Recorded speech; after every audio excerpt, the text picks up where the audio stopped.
Welcome to the Truman Charities podcast. I am Jamie Truman, your host. Imagine if your husband, who serves in the military, was catastrophically injured, and the government only was able to issue one, maybe two tickets to go see him during his long recovery process. How would you manage raising your children while your husband was recovering for months at Walter Reed Clinic that's located hundreds or even thousands of miles away from you and your children?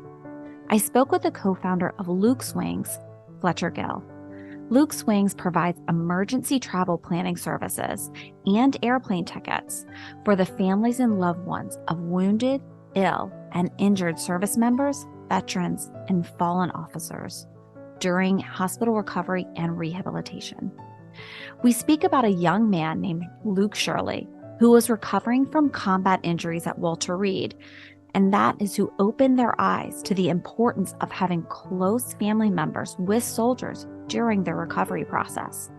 Stories of the positive impact having family members by their side throughout their recoveries, how you can get involved within the organization, and how you can help with their holiday campaign of No Service Member Spends the Holidays Alone. I hope you enjoy this conversation as much as I did. Fletcher, thank you so much for coming in to talk to us today about Luke's Wings. Thank you for having me. It's a pleasure to be here with you. Yeah, I actually was introduced to your organization, probably like 10 years ago through my husband, Jamie Truman. We went to one of your events in DC, and it was on a rooftop, and it was beautiful. My husband really loved your organization, so I'm really glad that we're finally able to meet, via Zoom, but to meet and talk about why you decided to create Luke's Wings, the story behind it. So let's get a little bit into that. You co-founded this organization in 2008. You guys have done some amazing things since then. And I want to know the story behind it. What made you co-found and create this wonderful organization? And what exactly is Luke's Wings? Yes, thank you. So Luke's Wings was founded back in 2008. Would you like me to give you the long story or the short story on that? Story you want to give me. I'll give you something in the middle. So back in 2007, we were at war, and everybody was trying to find something meaningful to do, in terms of supporting our troops and being patriotic, and so was I. And I had a very serendipitous, kind of fateful lunch with my friend Sarah Wingfield in December of 2007. Now, Sarah was a Redskins cheerleader ambassador at the time, and she would do a lot of appearance work for the Washington Redskins. And, now it's called the Commanders, of course. Back then it was the Redskins. And one of the appearances was in the spring of 2007, where she met the troops at Walter Reed. Now, that was a kind of a pivotal moment in Sarah's life because, like most people, she had never been inside the Walter Reed, hospital campus up there. And once she got inside of it, it was eye-opening in terms of how many wounded warriors were there, how many caregivers were there, how many families were living at Walter Reed. It's an enormous kind of microcosm bubble inside of there. And it was eye-opening for her. And she met a young man named Luke Shirley, who had he was recovering from combat injuries, catastrophic injuries. He had lost an arm and a leg, and he was going through surgeries, and he was heavily medicated, and he was in a wheelchair sitting in the corner in a Miami Dolphins jersey. And so Sarah Wingfield thought, well, this is my job. And, I'm an ambassador for the Redskins, so I'm going to walk up and talk to him. And maybe I'll joke with him about his Miami Dolphins jersey, And she tried to have a conversation with him, and he was completely detached. He wasn't talking to her. He wasn't engaging. He was just off in his own world. And, he was obviously heavily medicated, and he was going through a lot of trauma, et cetera. But that was something that she really observed. And then something happened. His mother showed up. And when his mother showed up, his mood changed, and he kind of woke up, if you will. And that's when he started to engage with Sarah. And they had a very nice, long conversation. He told Sarah his whole story. And Sarah told me all of this at lunch in December of 2007. And I sat there at lunch with Sarah and I said, tell me more about his mom, how his mom was there. What was that about? Sarah said, well, his mom lives at Walter Reed. I thought, that's impossible. You have visiting hours in a hospital and you take somebody a milkshake, and you sneak in a candy bar and you tell them get well soon and then you leave. That's what visiting a hospital is. And I tried to, have that conversation with Sarah and she said, no, the moms and the wives live at Walter Reed. And it turns out, this is the long story short, hopefully not too late. Turns out that back then the government would reach out to the family and tell them, inform them that they had a son or daughter who was catastrophically injured and was now being transported medevaced back to Walter Reed. And they would provide one airplane ticket and cover the cost of one airplane ticket for a loved one to come to Walter Reed to greet and to take care of the wounded warrior. Now, the trick to this, or the string that was attached, was that once the person left Walter Reed and took the return flight home, the coverage ended. And the per diem was gone, and the place to stay was gone, and the support from the government was gone. Now, they've since changed that to 3 airplane tickets, but still only one person can stay. And that was inevitably a mother or a wife or, a very close loved one who would quit their jobs at home, leave the other kids with grandma, just drop everything and come to Bethesda, Maryland to take care of their wounded warrior and then refuse to leave. They would refuse to go home because they were so scared that when the coverage ended, they wouldn't be able to afford a second flight back. And so they just dropped everything and they came to Walter Reed and refused to leave. And this was a huge problem. So number one, it was about realizing that the moms and wives were there as non-medical attendants, changing bandages and helping the wounded warriors recover and learn how to walk on prosthetics and be there when they woke up from surgeries and all of those things. And by the way, also be in the dark hospital room when the wounded warrior was contemplating suicide or divorce, right? We can get to that in a moment. But that was the first thing. And the second thing was just the sheer economics of trying to get back and forth, to Walter Reed. And so anyway, I told Sarah, look, why don't we raise some money? We'll throw a party at the City Tavern Club in Washington, D.C. We'll raise some money. We'll go to Walter Reed and we'll find Luke's mom and we'll offer to send her home. And she can, sleep in her own bed and check her mail and check in on the other kids. And then she can come back again. And maybe we can set up a rotation plan for her. Maybe we can, offer more plane tickets on an ongoing basis. And Sarah looked at me and said, can you do that? Can you offer people plane tickets? And I said, something, if somebody tries to stop me from flying a mom into Walter Reed to be by the bedside of a wounded warrior, they can go pound sand. And by the way, I didn't say pound sand, I said something else. And Sarah said, okay, well, if you think we can do this, go for it. And so we set up a 501c3 nonprofit, Luke's Wings. We named it Luke's Wings after Luke Shirley and Sarah Wingfield. We went to Walter Reed and we said, hey, we're going to start raising money and we're going to start providing flights for all of your caregivers to come in and out. And they said, can you do that? Can we trust that you're going to do that? Because a lot of people come here and offer a lot of stuff and then they don't follow through. And I said, well, you haven't met me yet. And when I tell you I'm going to do something, I'm going to do it. And so in 2008, we delivered 19 airplane tickets in and out of Walter Reed. And now we do that every 3 or 4 days. And in total, over 16 years, we've provided more than 16,000 airplane tickets. So what was the response of Luke's mom when you told her you were going to be able to provide her with more airplane tickets back and forth? Well, I think that the response from all of the service members and their families was relief, because you have 3 or 4 years of hospital recovery in some situations. And that is what leads to the divorce rates, because, fiancés and wives just say, I can't do that. I just can't afford it. And it's just too much. And it also leads to divorce on the other side, because the wounded warrior says, I'm dragging you down financially, mentally, spiritually, and let's just, you can do better than me. And it also leads to suicide because, back in the day, if you ever remember watching the movie Forrest Gump, this is my great analogy for this or example. He's in this hospital bed and he looks to his left and he goes, Captain Dan, is that you, Captain Dan? And they were right next to each other in these hospital beds, right? In an infirmary situation. And in that movie, Captain Dan tried to kill himself and Forrest Gump stopped him.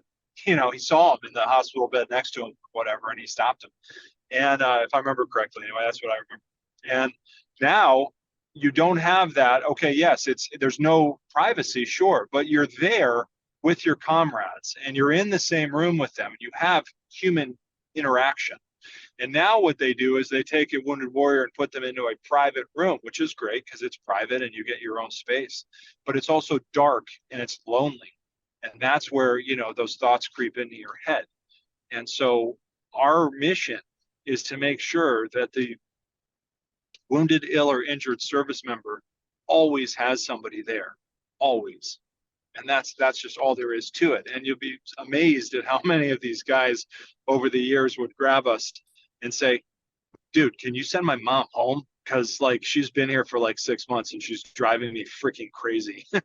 Just send her home for a weekend. Let her chill out at home, right? And we would say, no problem. Of course, we'll send your mom home. I get it. But let's send in your best friend from high school or a battle buddy, or whoever. Let's just send somebody else in because, yeah, one of your hair for a while. But at the same time, not, alone in a dark room for 5 or 6 days. And so that's, it's always been the response has been relief and I think gratitude. And, it's a population of people that deserve our support as much as any population of people. And it's also a population, meaning service members who often try to turn down the services. And that's something that I've always admired and been astonished by. They'll say, there's someone else in this hospital who needs the airplane ticket more, so you should give it to them. And when I hear that, it reinstills my faith in humanity and it reinstills my respect for all service members out there, Yeah. Listening to this, I'm thinking this has to be a godsend for wives of some of these wounded warriors that have children to be able to go back and forth. Yes. Well, there were service members who had children at Walter Reed that were literally born at Walter Reed and for the first couple of years of their life knew nothing other than the Walter Reed campus, if you can believe that. So we would go up there to visit the troops and there'd be kids running around. And, that's what they knew. That was their world. It was unbelievable. Really was unbelievable. So I was looking on your website and I saw the story of Franz on there and just the impact that Luke's Wings has had on his entire family. Are there some, service members and veterans that their stories really stand out to you during all this time that you've had this organization open? There are. Some of the stories that really have impacted me over the years are actually pretty hard to talk about, but I'll share some of them. We had a call just before Memorial Weekend once, and it was an 11-year-old boy who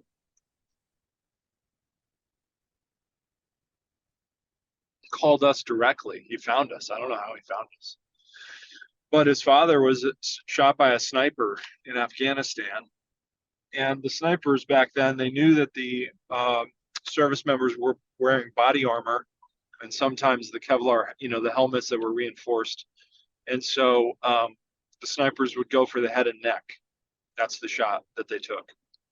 And this service member was shot in the head and he was in a coma.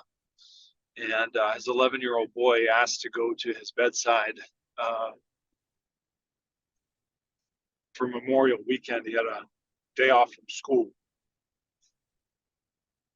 So we flew him down to James A. Haley Medical Center in Florida, and he sat by his dad's bedside for 3 days.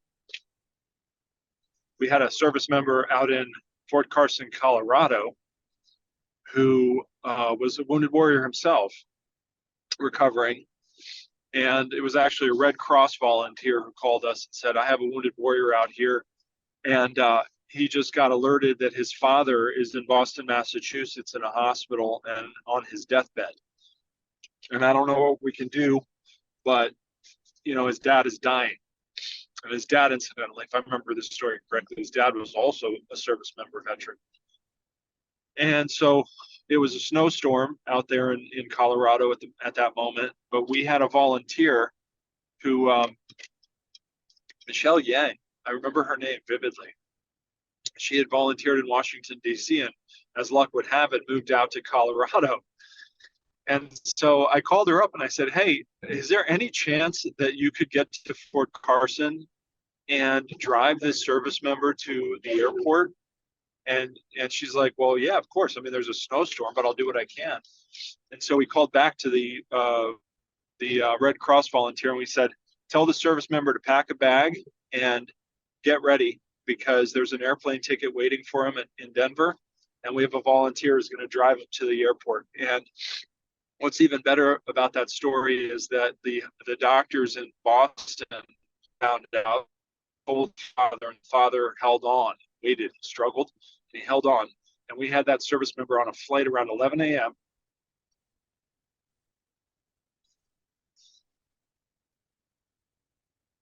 And he was in Boston around 3 o'clock in the afternoon.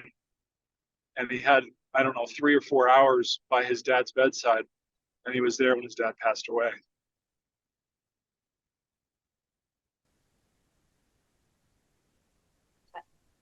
What an impact you guys have had on so many families. I mean, Yeah. You're tearing up. I'm tearing up. It's hard to listen to these stories and not get really emotional.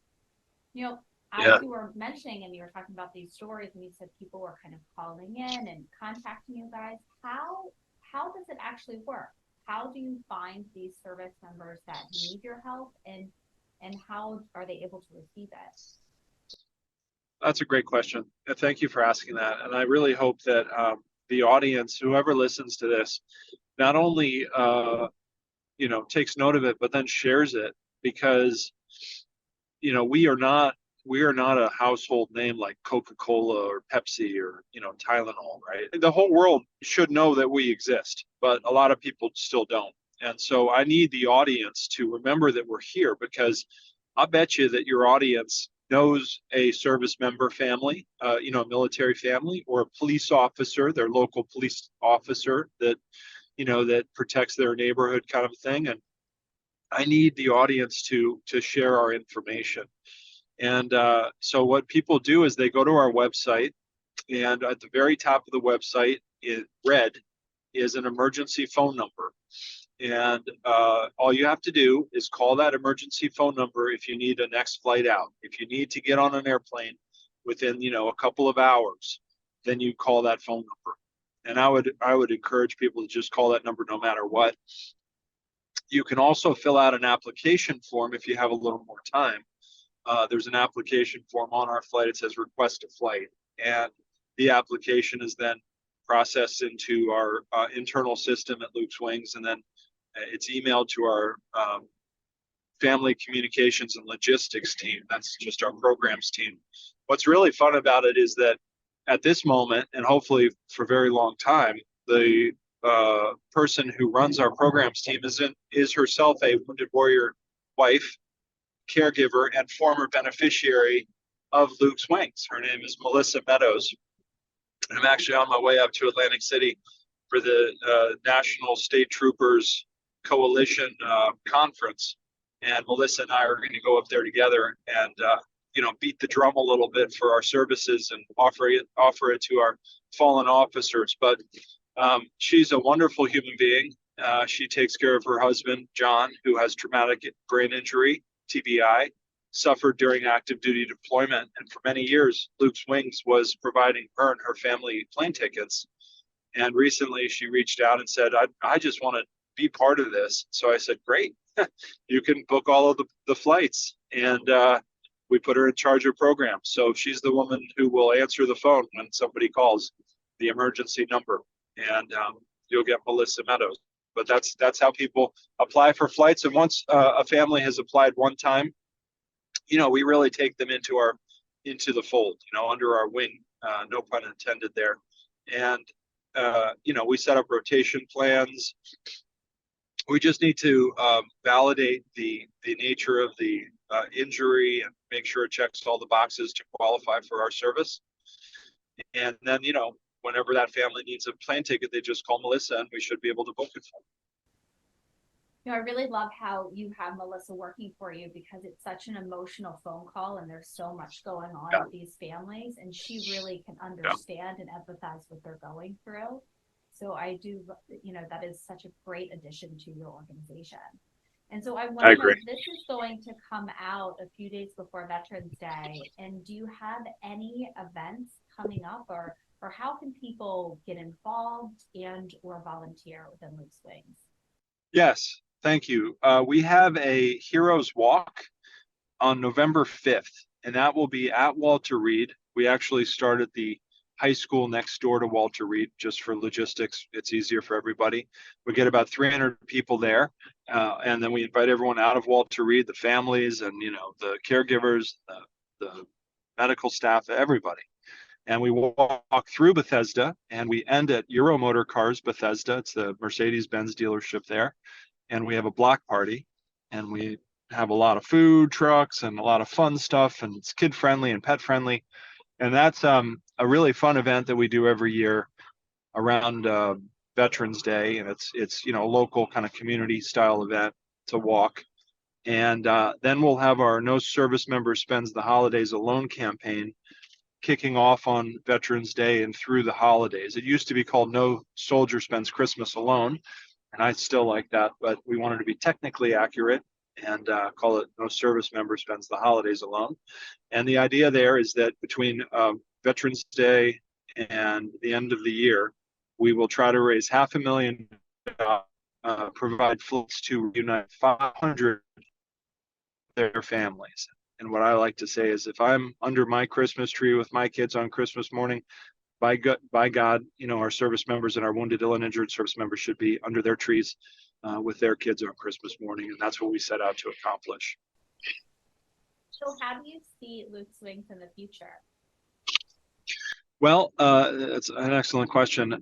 We will continue to provide flights for our core program lines, which is our wounded, ill members. And as a side note, a lot of the members are actually stage 4 cancer patients, because we have service members. We're exposed to uranium deposits, burn pits, and jet fuel and things like that during active duty deployment. And now they have and so we are trying to support them as well. So we'll continue to do all of those flights, and then in addition to that, support Special Operations Command with flights for special operators. We support our fallen officers through our Fallen Officers Transportation Assistance Program. Veterans and Hospice Care is another program line. So think of a World War II veteran who's passing away. We want to make sure they're never alone when they pass away. And then we have several defined program lines now, and we are trying to explore, or we are exploring and trying to develop new program lines. So we support flights for wounded, ill, and injured service members, veterans in hospice care, like World War II veterans, for example, or stage 4 cancer patients, for example, fallen officers, and also Special Operations Command. So we are a partner of the CARE Coalition down at SOCOM, and we will provide flights for special operators. We don't get to ask a lot of questions about those flights. We just trust that when they ask for a flight, that it's obviously for a good reason, and we support it. In the future, we also want to develop new program lines if funding will allow it. It's all about how much money we can raise.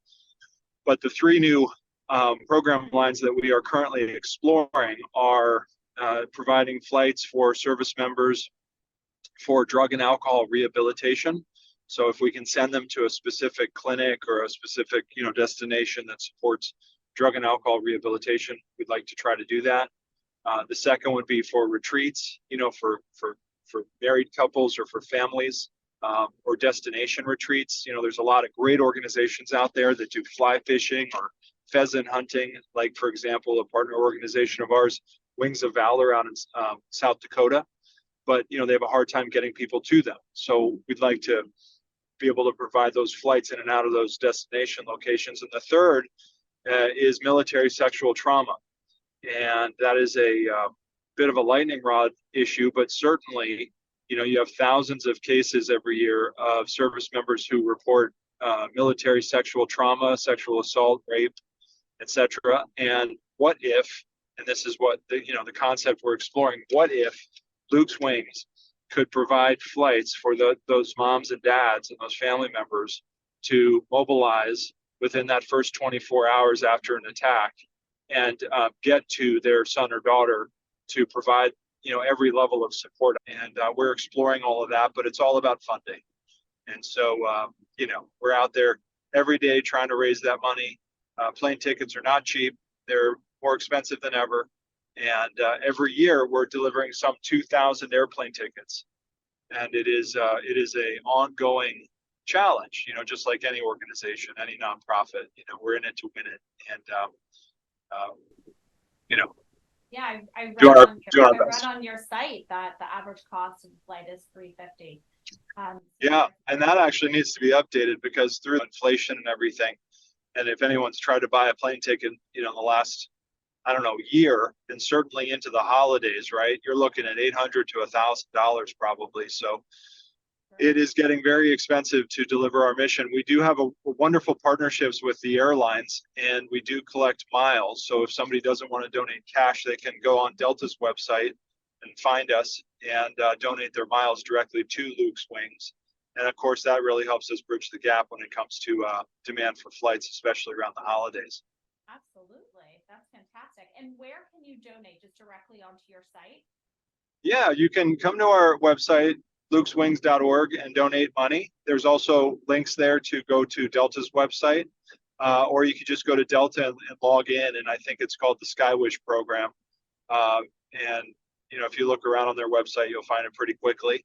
And I think they highlight 30 different nonprofits, and we're honored to be one of them. And you could just click on us and then transfer your unused miles, or if you have miles that are going to be expiring, if you can't use them, send them to us. We'll use them. We'll reunite some families on Christmas morning. Fantastic. Now, before I let you go, is there anything that we haven't covered that you think someone should know? Well, over my 16 years of being in charge of Luke's Wings, I can tell you that I am extremely committed to making sure that we pass through as much of our donation dollars as we can in an almost regimented and disciplined way, which is why we have a nimble, small team of people. And even though we've had huge fundraising moments throughout our history, we've never overextended. We've never gotten ahead of our skis. We've never taken, too much office space or hired too many people or done any of those kinds of things. We've always stayed very true to our mission, very mission driven. And we have been very careful with people's donations. And, it's something that I just really hope people appreciate out there, that we take full responsibility for our charity and what we're trying to accomplish. And I think we're doing a darn good job of it. Yeah, your organization is amazing. My husband absolutely loves it. And I just wanted to say, listening to you and your stories, I mean, I don't know anybody that's going to be able to listen to this without crying, at least tearing up. It's really emotional, and what you guys have been able to do for families is quite amazing. So, thank you so much for coming on here. And I learned so much, and we love everything that you're doing. So thank you. Thank you so much for having me. I appreciate it. It was great chatting with you, and we look forward to your support in the future. And I encourage all of your audience to come check us out and be part of our Luke's Wings family if they'd like. Thank you again so much. And thank you for everyone to tuning in to another episode of the Truman Charities Podcast. Until next time.